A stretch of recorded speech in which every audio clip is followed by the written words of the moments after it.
Tiffin తినేసి అలా tea తాగుతూ ఉన్నాము. ఈ లోపే ఇంకా వచ్చేసారు అని చెప్పేసరికి అంటే ఊరందరూ కలిసి ఒక దగ్గరికి వెళ్ళి గ్రామ దేవత దగ్గర పొంగళ్ళైతే పొంగిస్తారండి. అదనమాట ఇప్పుడు జరిగే ట్రెడిషన్ వచ్చేసి. నేను టీ తాగుతూ ఉన్నా ఈ లోపే డప్పులవి వెళ్తూ ఉంటే వాటితో పాటు కలిపి అందరూ వెళ్ళాలంట. ఇంక పెద్దమ్మ వాళ్ళైతే ఆల్రెడీ రెడీ చేసి పెట్టేసున్నారు. లౌక్య కూడా ఒక కొత్త ఫ్రాక్ కొనుక్కునిందనమాట. వాళ్ళ అమ్మమ్మ వాళ్ళు కొనిచ్చారు, అది వేసుకుంది. ఇంక తర్వాత మా పిన్ని చెల్లి కూడా ఉన్నారు. వాళ్ళు కూడా సపరేట్గా పొంగలైతే పెట్టుకుంటున్నారు. ఇంకా మనం పెట్టకూడదు కాబట్టి పెట్టలేదన్నమాట.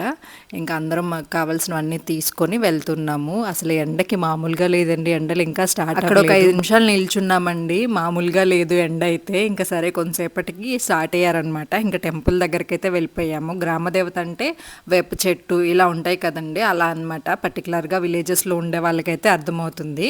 ఇంకా అమ్మ వాళ్ళు అందరం ఇక్కడికి వచ్చి అందరూ ఎవరికి వాళ్ళు రాళ్ళు అవన్నీ ఏరుకొని పొయ్యిలు పెట్టుకొని స్టార్ట్ చేశారనమాట. ముందుగా గ్రామ పొంగలి ఉంటుందంట పెద్దది, అది పొంగిన తర్వాత అందరూ స్టార్ట్ చేయాలి. ఇంటింటికి ఒక్కొక్కరు పెట్టారనమాట. మేము చెప్పులు వేసుకోలేదులేండి, మళ్ళీ చెప్పులు వేసుకున్నారంటారేమో. లౌక్య ఒక్కటే ఇంక అక్కడ రాళ్ళు ఉన్నాయి కదా, ఇంకా తనైతే వేసుకుంది.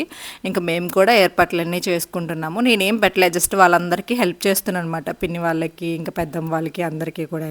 సో తిను మా సిస్టర్ అనమాట, మా పిన్ని వాళ్ళ కూతురు. నేను తిను అనమాట ఈ ఊరు మొత్తం తిరిగింది. ఎప్పుడు హాలిడేస్ వచ్చిన దసరా కానీ సమ్మర్ కానీ ఎప్పుడు ఈ ఊర్లోనే ఉండేవాళ్ళం. అందుకని మాకు ఈ ఊరు కొత్త కాదు. చెప్పాను కదా, ఒక 10 ఏళ్ళు ఎందుకో డిఫరెన్సెస్ వచ్చేసాయండి. పెద్ద అయిపోయాము, నాకేమో పెళ్ళయింది, వాళ్ళేమో చదువుకుంటున్నారు, అట్లాగా ఒక్కొక్కరికి గ్యాప్స్ వచ్చేసాయి.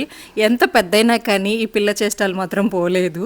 చూడండి, ఐస్ కొనుక్కొని తింటూ ఇంకా వాళ్ళు వాటర్ ఏదో మర్చిపోయారు, పాలు మర్చిపోయాము. ఇంక ఇంటికి వెళ్ళేసి రండి అంటే మేము ఇట్లా ఐస్ కొనుక్కొని తింటూ ఇంటికి వెళ్తున్నాము.